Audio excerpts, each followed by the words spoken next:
1999 ஆரம்பிக்கப்பட்டது தான் இந்த காஸ்பல் ஸ்பார்க் மினிஸ்ட்ரிஸ். இது சபை பாகுபாடற்ற ஒரு மிஷனரி ஸ்தாபனமாகும். தற்பொழுது 37 மிஷனரிகளை கொண்டு வட இந்தியாக்களில் தேவனுடைய ராஜ்யத்தின் சுவிசேஷத்தின் பணியை செய்து கொண்டு வருகிறோம். இந்த ஊழியங்களுக்காக ஜெபம் பண்ணி கொள்ளுங்கள். அநேக சுவிசேஷம் அறியாத மக்களுக்கு தேவனுடைய ராஜ்யத்தின் சுவிசேஷம் அறிவிக்கப்பட்டு கொண்டிருக்கிறது. சபைகள் கட்டப்படாத இடங்களில் சபைகள் கட்டப்பட்டு கொண்டிருக்கிறது.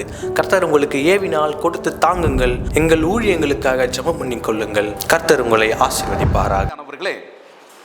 இன்றைக்கு ஆண்டவரை அறிந்து கொண்டு ஆண்டவருக்காக எதையாவது செய்யணும் அப்படின்னு சொல்லி விரும்புகிற வாஞ்சிக்கிற சில பிள்ளைகளுடைய வாழ்க்கையில சாத்தானானவன் சில சோர்வுகளை கொண்டு வந்து விடுகிறான். அப்படி சோர்வுகள் வரும் பொழுது அநேகர் ஆண்டவரை ஆராதிப்பதிலே, ஆண்டவரை மகிமைப்படுத்துவதிலே, ஆண்டவருக்கு ஊழியம் செய்வதிலே சற்று தளர்ந்து விடுகிறதையும் நாம் கண்கூடாக பார்க்க முடிகிறது. நான் இவ்வளவு உண்மையாக ஆண்டவருக்காக இருந்தேனே, நான் இதையெல்லாம் ஆண்டவருக்கு செய்தேனே, நான் உத்தமமாக நடந்தேனே, என் மனசாட்சிக்கு விரோதம் இல்லாமல் நான் நடந்தேனே, ஆனால் ஏன் என் வாழ்க்கையில இது நடக்குது அப்படிங்கிற கேள்விக்குறி நிறைய கிறிஸ்தவனுடைய வாழ்க்கையில இருக்கிறது இல்லை? சில நேரங்களில் நம்முடைய பங்காளர்களுடைய வீடுகளுக்கு செல்லும் பொழுதெல்லாம் சிலர் சொல்வது உண்டு, ஆனால் இதற்காக ஜெபம் பண்ணுங்க, இப்படி நடக்குது, நான் என்னென்ன தப்பு பண்ணேன், நான் என்ன காரியம் செய்துட்டேன், நான் இப்படிலாம் இருந்தேனே, ஆனால் ஏன் என் வாழ்க்கையில் ஆண்டவர் இதை அனுமதிக்கிறார் அப்படிங்கிற கேள்விக்குறியை ரொம்ப மனவேதனையோடு கூட சொல்லுகிறதை பார்க்கிறோம். ஒருவேளை அப்படிப்பட்டதான ஒரு எண்ணத்தோடு கூட இங்க உட்கார்ந்துருக்கிற நீங்க இருப்பீங்கன்னா கூட இன்றைக்கு ஆண்டவர் உங்களுக்காகத்தான் இந்த வார்த்தையை ஆண்டவர் தருகிறார். நான் உத்தமமாய் நடந்து என்ன பிரயோஜனம்? அருமையானவர்களே, இன்றைய செய்தியினுடைய தலைப்பு உத்தமமாய் வாழ்கிறவர்களுக்கு தேவன் அருளும் ஈவு. உத்தமமாய் நடக்கிறவர்களுக்கு அல்லது உத்தமமாய் வாழ்கிறவர்களுக்கு தேவன் அருளுகிற ஈவு என்ன அப்படி என்று சொல்லி ஒரு 5 நபர்களை குறித்து உங்களோடு நான் பகிர்ந்து கொள்ள போகிறேன். அருமையான தேவனுடைய பிள்ளைகளே, ஒருவேளை உங்களுடைய மனதில் அந்த கேள்விகள் இல்லாமல் இருந்தாலும், ஒருவேளை உங்களோடு கூட ஆண்டவர் ஆராதிக்கிறவர்கள் சக விசுவாசிகளுடைய வாழ்க்கையில அப்படிப்பட்டதான கேள்விகள் இருக்கும் என்றால், ஆண்டவருக்காக நாம் நம்முடைய வாழ்க்கையை உத்தமமாக பாதுகாத்து கொள்ளும் பொழுது இந்த உலகத்தில் பலவிதமான பிரச்சனைகளை நாம் சந்தித்தாலும் ஒரு நாள் நிச்சயமாக இதற்கு ஒரு ஈவு தேவனுடைய கரத்திலிருந்து வரும் என்பதை நீங்கள் ஆணித்தரமாக சொல்லி அவர்களை உற்சாகப்படுத்தலாம். அருமையான தேவனுடைய பிள்ளைகளே, அப்படி மனிதனுடைய வாழ்க்கையில, குடும்பத்தில், தேசத்தில் அல்லது சபைகளிலே உத்தமமாய் நடந்து ஆண்டவருடைய ஈவுகளை, ஆசீர்வாதங்களை, நன்மைகளை பெற்றுக்கொண்ட சிலரை குறித்து நம்ம பார்க்க போகிறோம். எடுத்தவர்கள் வாசிக்கலாம். ஆதியாகமம் 17ஆம் அதிகாரம் 1ஆம் வசனம். ஆதியாகமம் 17:1. ஆபிரகாம் 99 வயதான போது கர்த்தர் ஆபிரகாமுக்கு தரிசனமாகி நான் சர்வ வல்லமையுள்ள தேவன், நீ எனக்கு முன்பாக நடந்து கொண்டு உத்தமனாய் இரு. ஆபிரகாமுடைய வாழ்க்கையில ஆண்டவர் பல நேரங்களிலே அவனுக்கு வாக்குத்தத்தம் அருளி செய்தார். ஆனால் அந்த வாக்குத்தத்தம் நிறைவேறுவதற்கு கால தாமதங்கள் ஆய்கொண்டே இருக்கிறதை நம்ம பார்க்க முடிகிறது. பலவிதமான தாமதங்கள். அந்த தாமதத்திற்கு காரணம் ஆண்டவருடைய வாக்குத்தத்தம் நிறைவேற்றப்படாதது என்று சொல்ல முடியாது. ஆபிரகாமுடைய வாழ்க்கையில இன்னும் விட வேண்டிய அநேக காரியங்கள் இருந்தது. ஆகவே அந்த வாக்குத்தத்தம் நிறைவேறுவதில் தாமதங்கள் ஏற்பட்டு கொண்டே இருக்கிறது. இப்போ ஆபிரகாமுக்கு 99 வயது ஆகிவிட்டது. ஆண்டவர் மீண்டும் ஆபிரகாமுக்கு தரிசனமாகி ஆபிரகாமை பார்த்து ஆண்டவர் சொல்லுகிறார், நீ எனக்கு முன்பதாக நடந்து கொண்டு உத்தமனாயிரு. அருமையான தேவனுடைய பிள்ளைகளே, ஒரு தனிப்பட்ட மனிதனாகிய ஆபிரகாமுக்கு ஆண்டவர் சொல்லுகிறார், எனக்கு முன்பதாக நீ நடந்து கொண்டு உத்தமனாயிரு. அப்ப இந்த சவால் அல்லது இந்த அறைகூவல், இந்த அழைப்பு தனி ஒரு மனிதனுக்கும் ஆண்டவர் கொடுக்கிற தேவனாக இருக்கிறார். இன்றைக்கு உங்கள் ஒவ்வொருவரை பார்த்து, என்னை பார்த்து, எனக்கு முன்பதாக நீ நடந்து கொண்டு உத்தமனாய் இரு. ஒருவேளை வாக்குத்தத்தம் நிறைவேறாத பட்சத்திலே நீ சோர்ந்து போகாமல் எனக்கு முன்பதாக நடந்து கொண்டு உத்தமனாய் இரு. நிச்சயமாக நான் கொடுத்த வாக்கு ஒரு நாள் உன்னுடைய வாழ்க்கையிலே நிறைவேறும் என்பதை ஆணித்தரமாக சொல்வதற்காகத்தான் ஆண்டவர் 99 வயதிலேயும் அவனுக்கு ஞாபகப்படுத்துகிறார். அதற்கு பிறகு அவனுடைய வாழ்க்கையில சில மாற்றங்கள் வருகிறது. ஆண்டவருடைய வாக்குத்தத்தம் நிறைவேற்றப்பட்டு ஈசாக்கு என்கிற அந்த ஈவை ஆண்டவர் ஆபிரகாமுக்கு கொடுக்கிறார். அதே போல அருமையானவர்களே, உபாகமத்திலே நம்ம வாசித்து பார்க்கும் பொழுது 18ஆம் அதிகாரம் 13ஆம் வசனத்துல இஸ்ரவேல் ஜனங்களை பார்த்து ஆண்டவர் சொல்லுகிறார், உன் தேவனாகிய கர்த்தருக்கு முன்பாக நீ உத்தமனாய் இருக்க கடவாய். இது ஒரு திரள் கூட்ட ஜனங்களுக்கு அல்லது ஒரு தேசத்திற்கு ஆண்டவர் கொடுக்கிற ஒரு அறைகூவல், ஒரு அழைப்பு. நீங்க இஸ்ரவேல் ஜனங்களாகிய நீங்கள், உங்களை நான் தெரிந்து கொண்டேன், ஆனாலும் எனக்கு முன்பதாக நீங்கள் உத்தமனாக இருங்கள் என்று ஆண்டவர் அழைக்கிறார். யாரெல்லாம் இஸ்ரவேல் ஜனங்களிலே உத்தமர்களாக இருந்தார்களோ, ஆண்டவருக்கு முன்பதாக உண்மை உள்ளவர்களாக இருந்தார்களோ, அவர்களை ஆண்டவர் மேன்மைப்படுத்தி இருக்கிறார், ஆசீர்வதித்திருக்கிறார். ஆகவே அருமையானவர்களே, இந்த அறைகூவல், ஆண்டவர் எதிர்பார்க்கிற இந்த அழைப்பு தனிப்பட்ட மனிதனுக்கும், ஒரு தேசத்திற்கும், ஒரு குடும்பத்திற்கும், ஏன் ஒரு சபைக்கும் ஆண்டவர் கொடுக்கிற ஒரு அழைப்பாக இருக்கிறது. எந்த ஒரு கூட்டம் ஆண்டவருக்கு முன்பதாக உத்தமமாக நடப்பதற்கு தங்களை அர்ப்பணிக்கிறார்களோ அந்த கூட்டத்தை ஆண்டவர் மேன்மைப்படுத்தி இருக்கிறார். எந்த குடும்பம் ஆண்டவருக்கு முன்பதாக உத்தமமாய் நடப்பதற்கு அவர்கள் முயற்சி செய்தார்களோ அந்த குடும்பத்தை ஆண்டவர் ஆசீர்வதித்து இருக்கிறார். எந்த ஒரு ராஜா அல்லது தேசம் ஆண்டவருக்கு முன்பதாக உண்மையும் உத்தமமாக நடந்தார்களோ அந்த தேசத்தையும் அந்த ராஜாவுடைய ஆட்சியையும் ஆண்டவர் ஆசீர்வதித்திருக்கிறார். அப்படி என்றால் அருமையான தேவனுடைய பிள்ளைகளே, இந்த அழைப்பு என்பது தனிப்பட்ட நமக்கும், குடும்பமாக இருக்கிற நமக்கும் அல்லது சபையாக இருக்கிற நமக்கும் பொருத்தமாக இருக்கிறது. வேதத்தை நம்ம ஆழமாக வாசித்து பார்க்கும் பொழுது, உத்தமமாக வாழ்ந்த நோவா அந்த நாட்களிலே அவனுடைய குடும்பத்தை ஆண்டவர் ஆசீர்வதித்திருக்கிறார். உத்தமமாய் நடந்த ஆண்டவரை பின்பற்றின காலேபை ஆண்டவர் ஆசீர்வதித்திருக்கிறார். உண்மையாய் உத்தமமாய் நடந்த தாவீதை, அவனுடைய ராஜ்யபாரத்தை ஆண்டவர் பலப்படுத்தி இருக்கிறார். அதே போல உண்மையாக உத்தமமாக ஆண்டவருக்கு பயந்து அரசாண்ட ஆசா என்கிற ராஜாவுடைய வாழ்க்கையை ஆண்டவர் ஆசீர்வதித்திருக்கிறார். எசேக்கியா ராஜாவை குறித்து நம்ம வேதத்தில் வாசிக்கிறோம்.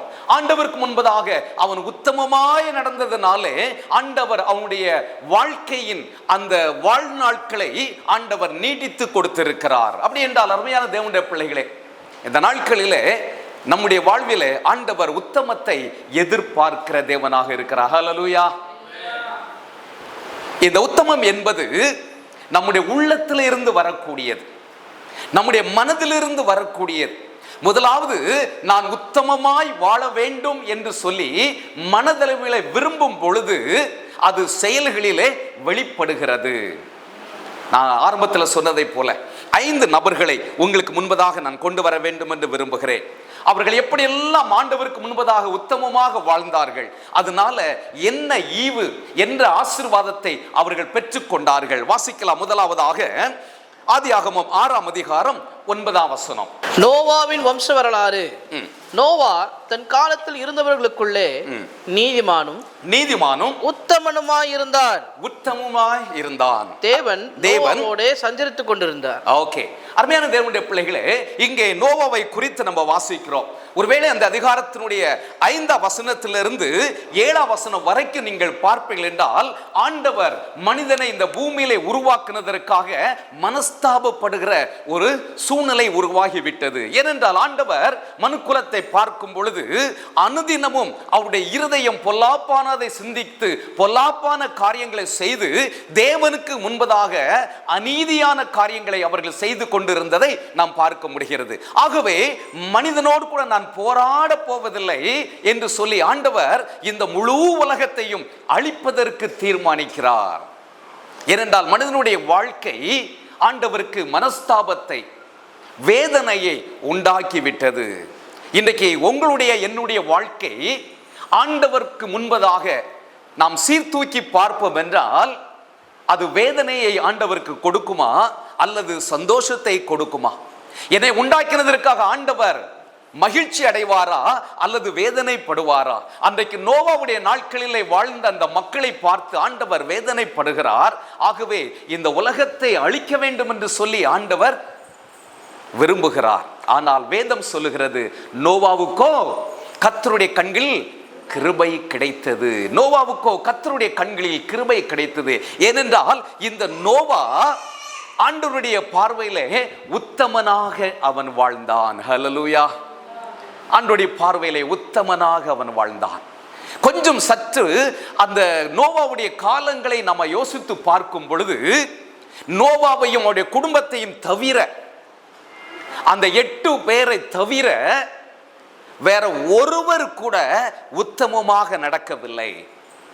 அநியாயமும் அக்கிரமமும் பெருகி இருந்த அந்த காலம், மனிதர்கள் சுகபோகமாக வாழ்ந்த ஒரு காலம். ஒருவேளை இந்த நோவாவுடைய வலது பக்கமும் இடது பக்கமும் முன்னாடியும் பின்னாடியும் அவனுடைய வீட்டை சுற்றி அல்லது அவனுடைய உடன்பிறப்புகள், அவனுடைய உற்றார் உறவினர்கள், நண்பர்கள் எல்லாரும் ஆண்டவருக்கு வேதனையான ஒரு வாழ்க்கை வாழ்ந்து கொண்டிருந்த அந்த நாட்களிலே இந்த நோவா மட்டும் உத்தமத்தை அவன் விடாமல் காத்து கொண்டான். ஆகவே தான் ஆண்டவர் அவருடைய கிருபையை அவனுக்கு கொடுத்தார். அவருடைய கண்களில் அவனுக்கு கிருபை கிடைத்தது. ஒரு பெரிய அழிவில் இருந்து அந்த நோவாவுடைய குடும்பமும் காக்கப்படுகிறது.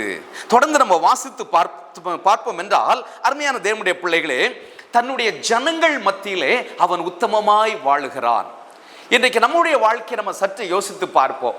இந்த உலகம் முழுவதும் அநியாயத்தினாலும் அக்கிரமத்தினாலும் நிறைந்திருக்கிறது, பாவத்தினாலும் நிறைந்திருக்கிறது. ஜனங்கள் பாவத்தை தண்ணீரை போல பருகி கொண்டிருக்கிற ஒரு காலங்கள் தான். நீதி நேர்மை இல்லாத ஒரு காலங்களில் நம்ம வாழ்ந்து கொண்டிருக்கிறோம்.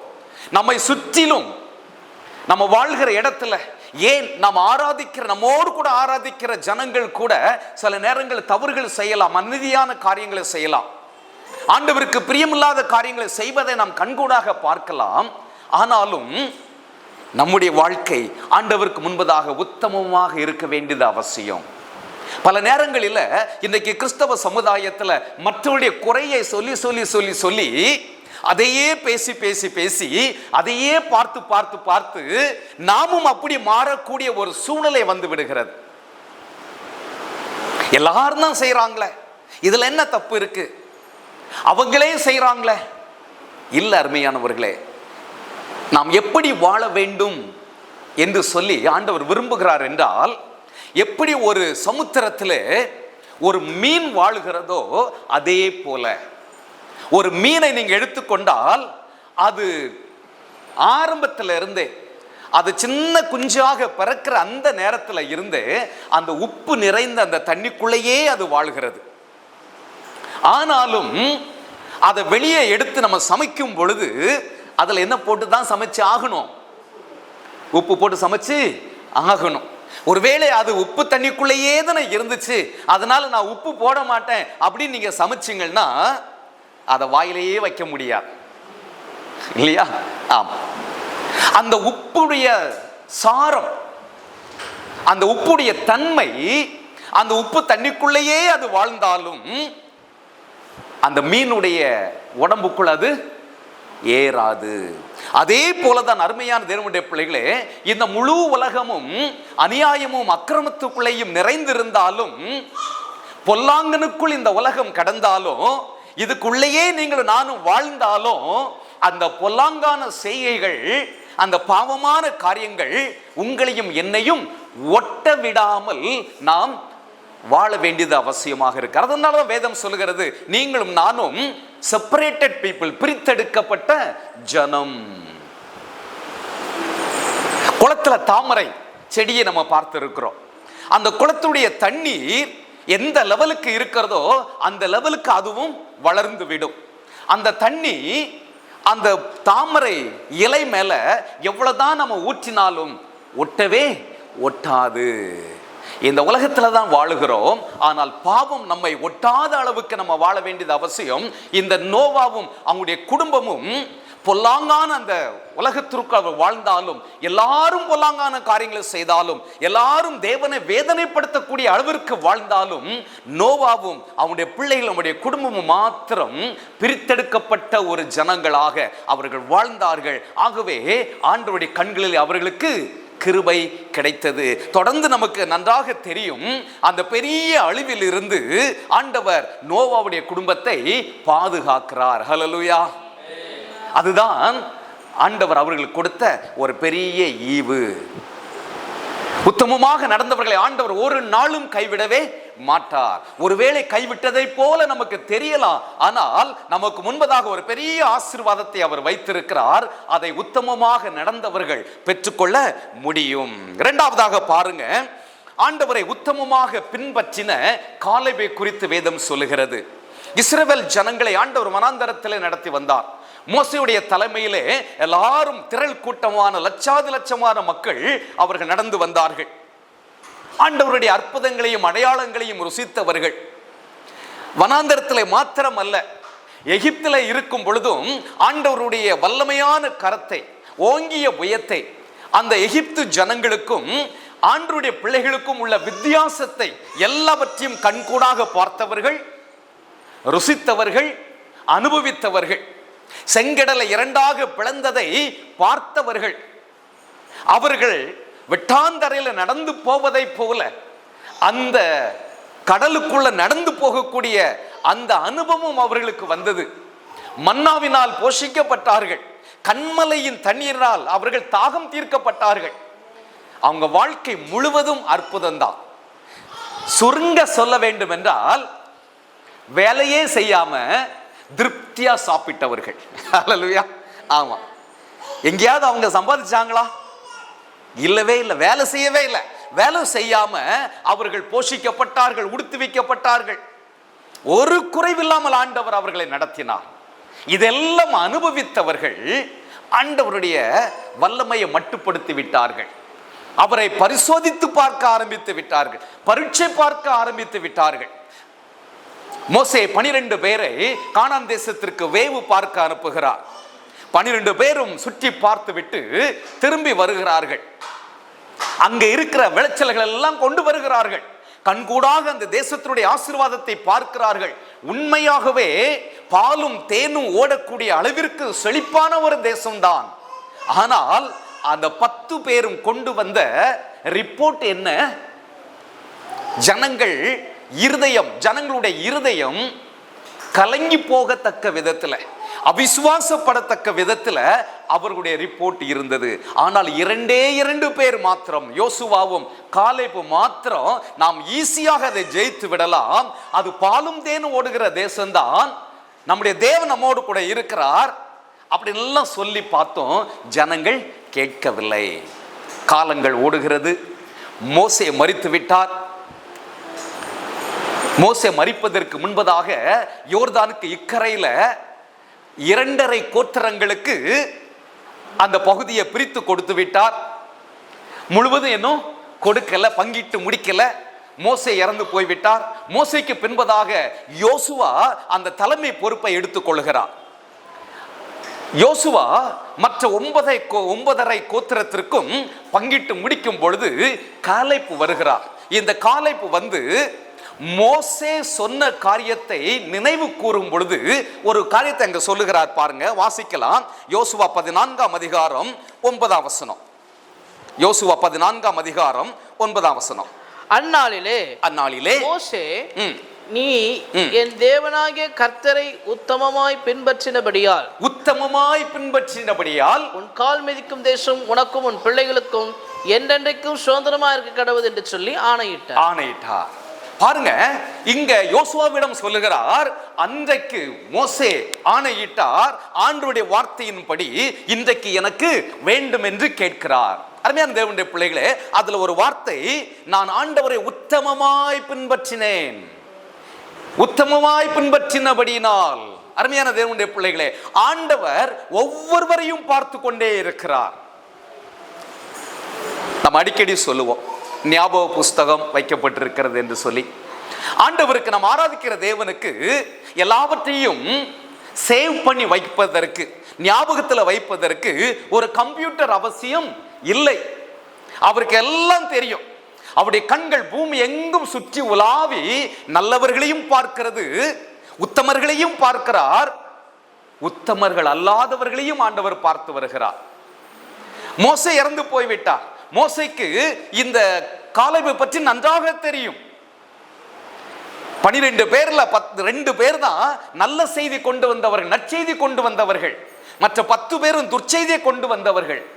அது மோசேக்கு தெரியும். ஆனால் இன்றைக்கு மோசே இல்லை. ஆனால் மோசே அன்றைக்கு காலேபை பற்றி சொன்ன அந்த காரியம், ஆண்டவரை உத்தமமாய் பின்பற்றின காலேப், ஆண்டவரை உத்தமமாய் பின்பற்றின காலேப். ஆகவே அவனுக்கு கிடைத்த ஆசீர்வாதம் என்ன?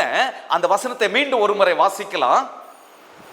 அந்நாளிலே மோசே, நீ என் தேவனாகிய கர்த்தரை உத்தமமாய் பின்பற்றினபடியால் உன் கால் மிதிக்கும்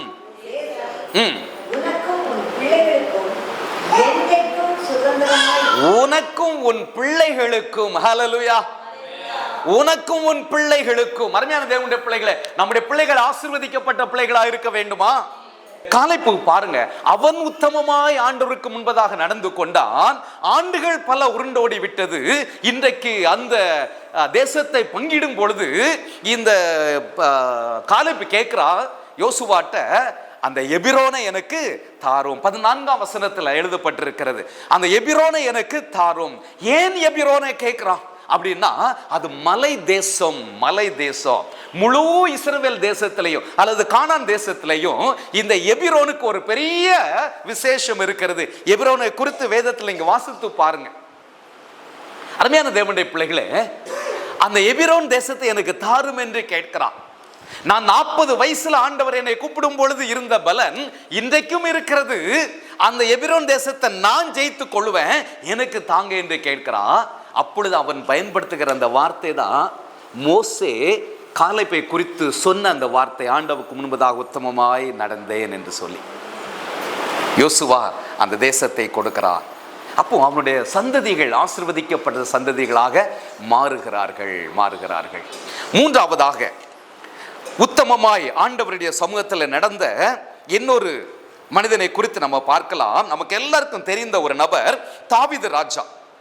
வாசிங்க 1 ராஜாக்களின் புஸ்தகம் 9ஆம் அதிகாரம் 4ஆம் வசனம். 1 ராஜாக்கள் 9:4. நான் உனக்கு கட்டளையிட்ட எல்லாவற்றையும் நீ செய்து என் கட்டளைகளையும் என் நியாயங்களையும் கைக்கொள்ளும்படிக்கு என் சமூகத்தில் மன உத்தமமும் செம்மையுமாய் உன் தகப்பனாகிய தாவீது நடந்ததை போல நடப்பாயானால். அதுக்கு பிறகு நிறைய காரியங்கள் இருக்கிறது.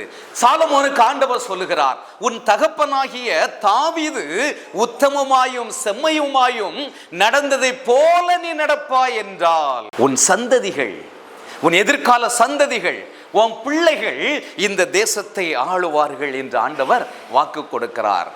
உன் அப்பா நடந்ததை போல நீ உத்தமமாய் நடந்தாய் ஆனால் மாத்திரமே. சாலமோன் ராஜா நடந்தாரா? தாவீது உத்தமமாய் நடந்ததுனால அவருடைய மகனாகிய இந்த சாலமோனுக்கு ராஜபாரம் கிடைத்தது. இந்த சாலமோனுக்கு ஆண்டவர் தரிசனமானார். ஆண்டவர்கிட்ட கேட்டதை போல ஞானத்தை கொடுத்தார், கேட்காத செல்வத்தையும் கொடுத்தார், எல்லாவற்றையும் ஆண்டவர் கொடுத்தார். ஆனால் காலங்கள் போக போக போக தாவீதை போல கடைசி வரைக்கும் சாலமோன் ஆண்டவருடைய பார்வையில உத்தமமாக நடக்கவில்லை. ஆண்டவர் விட்டு பின்வாங்கி போய்விட்டார். வாசிப்போம் 1 ராஜாக்கள் 11:9. 1 ராஜாக்கள் 11:9. இந்த சாலமோன் ராஜாவுடைய மனசு ஆகையால் இஸ்ரவேலின் தேவனாகிய கர்த்தர் சாலமோனுக்கு 2 விசை தரிசனமாகி அந்நிய தேவர்களை பின்பற்ற வேண்டாம் என்று அவன் கட்டளையிட்டிருந்தும் அவன் கர்த்தரை விட்டு தன் இருதயத்தை திருப்பி தாவீதை போல உத்தமமாக அவன் நடக்கவில்லை. தன்னுடைய தகப்பனை போல் ஆண்டவருடைய பார்வைக்கு உத்தமமாக கடைசி வரைக்கும் நடக்கவில்லை. அந்நிய தேவர்களை சேவிப்பதற்கு அவனுடைய மனம் சாய்ந்து விட்டது, அவனுடைய இருதயம் சாய்ந்து விட்டது. ஆனாலும் பாருங்க, இந்த சாலமன் ராஜாவுக்கு பின்பதாக அவனுடைய மகனாகிய ரெகோபெயாம் ஆட்சிக்கு வருகிறான். அந்த ரெகோபெயாம் ஆட்சிக்கு வந்த பிறகு சில பிரச்சனைகள் வருகிறது. அந்த தேசம், முழு தேசமும் ரெண்டாக பிரிக்கப்பட்டு 10 கோத்திரங்கள் தனியாகவும் 2 கோத்திரம் தனியாகவும் பிரிக்கப்பட்டு அந்த 2 சின்ன கோத்திரத்தை ரெகோபெயாம், சாலமன் ராஜாவுடைய மகனாகிய ரெகோபெயாம் ஆட்சி செய்கிறான். ஆனால் காலங்கள் போக போக பாருங்க, அவனுடைய சந்ததிகள் அவ்வளவு மேன்மை அடைந்ததாக வேதத்திலே எழுதப்படவில்லை. காலேப்புடைய சந்ததி ஆசீர்வதிக்கப்பட்ட சந்ததியாக இருந்தது. நோவாவுடைய பிள்ளைகள் ஆசீர்வதிக்கப்பட்ட பிள்ளைகளாக இருந்தார்கள். ஆனால் ஆண்டவர் விட்டு தன்னுடைய இருதயத்தை சாய பண்ணின இந்த சாலமோனுடைய சந்ததிகள் ஆசீர்வாதமாக இல்லை. காரணம் என்ன? உத்தமமாய் தாவீதை போல் அவர்கள் பின்பற்றவில்லை. நான்காவதாக ஒரு காரியத்தை நம்ம பார்க்கலாம். பாருங்க, அப்போ நம்முடைய சந்ததிகள் ஆசீர்வதிக்கப்பட வேண்டும் என்றால், நம்முடைய எதிர்காலங்கள் ஆசீர்வாதமாக இருக்க வேண்டும் என்றால், ஆண்டவர் எதிர்பார்க்கிற காரியம் என்ன? நம்முடைய வாழ்க்கையில கடைசி பரியந்தமும் உண்மையும் உத்தமமாக வாழ வேண்டும் என்று சொல்லி நான்காவதாக வாசிக்கலாம். ஆசா என்கிற ஒரு ராஜாவை குறித்து வேதம் சொல்லுகிறது. ஒன்று ராஜாக்களின் புஸ்தகம் 15ஆம் அதிகாரம் 14ஆம் வசனம். 1 ராஜாக்கள். மேடைகளோ தகர்க்கப்படவில்லை, மேடைகளோ அகற்றப்படவில்லை. ஆனாலும் ஆசா உயிரோடு இருந்த நாளெல்லாம் அவன் இருதயம் கர்த்தரோடு உத்தமமாய் இருந்தது. அவன் இருதயம் கர்த்தரோடு உத்தமமாய் இருந்தது. நான் அடிக்கடி ஒரு காரியம் சொல்லுவேன். இன்றைக்கு நம்ம மனுஷனுக்கு உத்தமமாய் நடந்துடலாம். ஒரு நன்மையை செய்தா, ஆஹா இவங்களை மாதிரி ஒருத்தவங்க உண்டா, எவ்வளவு நன்மை செய்யறாரு அப்படின்னு சொல்லிடுவாங்க இல்ல? ஆமா. ஆனா ஆண்டவருடைய பார்வையிலே உத்தமமாய் நடப்பதுதான் சால சிறந்தது. ஏன்னா ஆண்டவருடைய கண்களை நாம் எதையுமே மறைக்க முடியாது. ஆண்டவருடைய கண்களுக்கு மறைவாக ஒன்றும் இல்லை, எல்லாமே தெரியும். நம்முடைய இருதயத்தையும் அவர் அறிந்திருக்கிறார். நம்ம செய்கிற ஒரு நன்மையை மனப்பூர்வமா செய்கிறோமா அல்லது வேண்டா வெறுப்போடு செய்கிறோமா, அதையும் ஆண்டவர் அறிவார். ஆண்டவரை ஏமாற்ற முடியாது.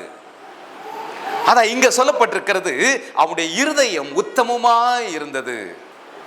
அப்படி இருந்ததுனால என்ன நன்மை, என்ன ஆண்டவருடைய ஈவை அவன் பெற்றுக்கொண்டான். நீங்க தொடர்ந்து அந்த அதிகாரத்தை நீங்க வாஸ்து பார்த்தீங்கன்னா, ஆரம்பத்துல இருந்து அவனுடைய ராஜ்ய பாரம் அமெரிக்கையா இருந்ததான்.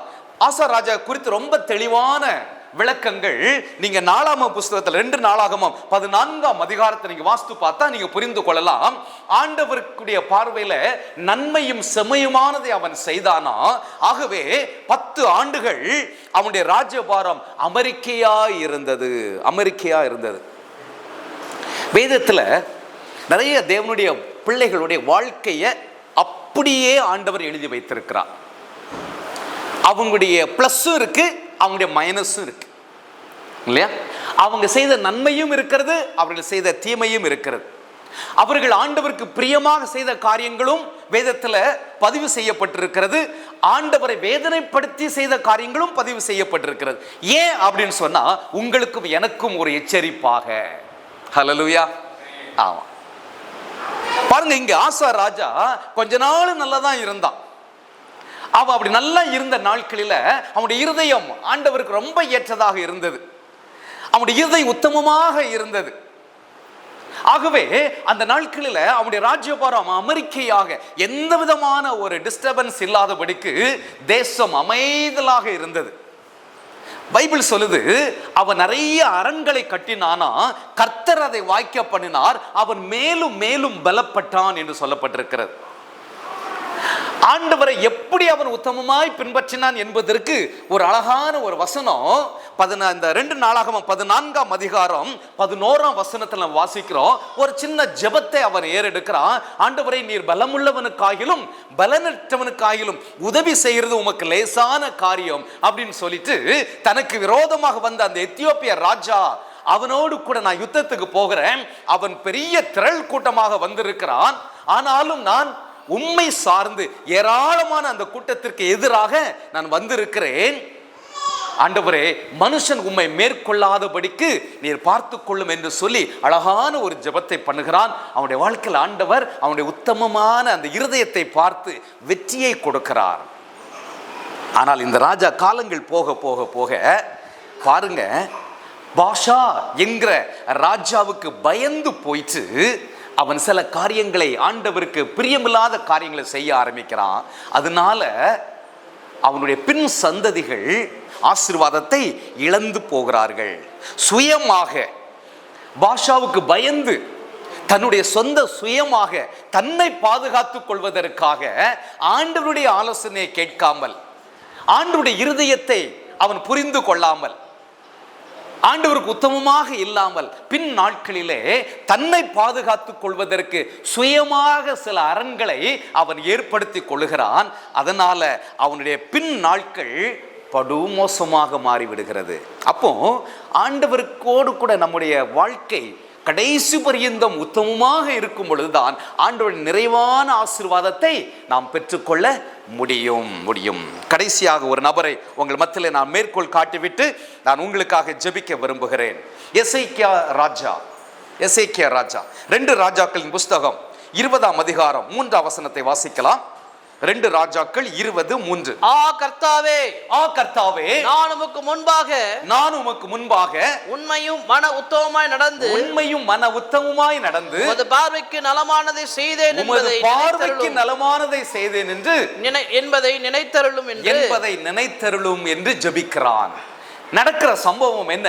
ஏசாயா தீர்க்கதரிசி வருகிறார். நீர் உமது வீட்டு காரியத்தை ஒழுங்குபடுத்தும், நீர் பிழைக்க மாட்டீர் என்று தீர்க்க தரிசனமாக சொல்லுகிறார். காரணம் என்னன்னா, இந்த எசேக்கியா ராஜாவுக்கு ஒரு நோய், ஒரு வியாதி வந்து விட்டது, மரணத்துக்கு ஏதுவான ஒரு வியாதி. ஏசாயா தீர்க்கதரிசி வந்து சொல்லுகிறார், வீட்டு காரியத்தை ஒழுங்குபடுத்தி நீர் பிழைக்க மாட்டீர். உடனே இந்த ராஜா செவருப்புறமாக திரும்பி கொண்டு ஆண்டவருடைய சமூகத்தில் கண்ணீரோடு கூட ஜெபிக்கிறத நம்ம இப்போ வாசித்தோம். ஆண்டவரே, உமக்கு முன்பதாக உத்தமமாக நடந்தேன், உம்முடைய பார்வைக்கு நலமானதை செய்தேன் ஆண்டவரே என்பதை அவன் சொல்லும் பொழுது ஆண்டவர் மனம் இறங்குகிற தேவனாக இருந்தார். அவனுடைய வாய்ஸ் நாட்கள்ல 15 ஆண்டுகளை கூட்டி கொடுத்தார் ஆண்டவர். ஹல்லேலூயா. பாருங்க, அப்போ உண்மையாக உத்தமமாக நடக்கிற ஒரு மனிதனுக்காக ஆண்டவர் ஆயுசு நாட்களை கூட கூட்டி கொடுக்கிற தேவனாக இருக்கிறார். ஆமா, ஆண்டவர் அனுமதித்ததுதான், மரணத்துக்கு ஏதுவான வியாதிதான் என்று சொல்லப்பட்டிருக்கிறது. ஆனாலும் தன்னுடைய உத்தமத்தை நினைவு கூர்ந்து ஆண்டவரே என்று சொல்லி ஆண்டவருடைய சமூகத்துல அவன் ஜெபிக்கும் பொழுது ஆண்டவர் மனம் இறங்கி அவனுக்கு 15 ஆண்டுகளை கூட்டி கொடுக்கிறார்.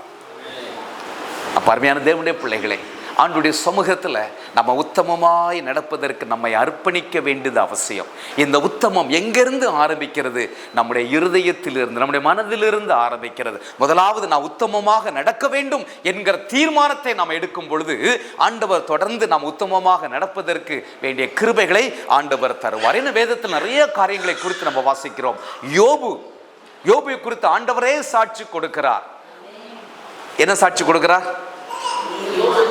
யோபு எப்படி வாழ்ந்தான்? உத்தமனும் சன்மார்க்கனும் தேவனுக்கு பயந்து பொல்லாப்பை விட்டு விலகுகிறவனுமாய் இருந்தானா.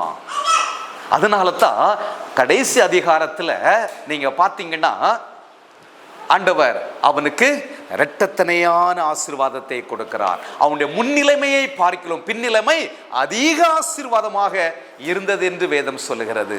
இன்னும் ஏராளமான தேவனுடைய பிள்ளைகளை நம்ம வேதத்தில் வாசிக்கிறோம். ஆண்டவருடைய பார்வைக்கு உத்தமமாக நடந்தவர்கள்.